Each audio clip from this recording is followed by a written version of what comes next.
अल्पवयीन विद्यार्थिनीशी गैरवर्तन करणाऱ्या शिक्षकास मनसेचा चोप।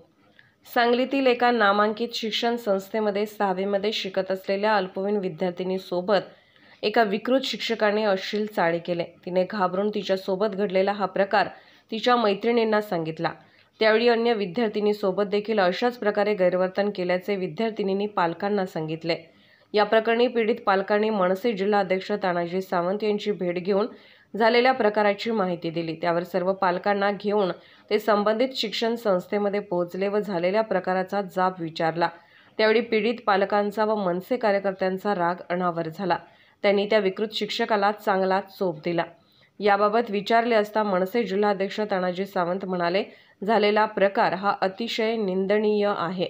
पालक व विद्यार्थी भीतीच्या वातावरणात आहेत। अशा विकृतीमुळे शाळेत मुली पाठवायला देखील पालक घाबरत आहेत। जोपर्यंत हा विकृत शिक्षक निलंबित होत नाही तोवर आमच्या मुलींना शाळेत पाठवणार नाही असा पवित्रा पालकांनी घेतला आहे। यावेळी त्या विकृत शिक्षकाला तात्काळ निलंबित करा अशी मागणी मनसे जिल्हाध्यक्ष तानाजी सावंत यांनी संस्था चालकांकडे केली आहे। परिस्थितीचे गांभीर्य लक्षात घेऊन त्यांनी देखील त्या विकृत शिक्षकास कमी करण्याचा निर्णय घेतला आहे।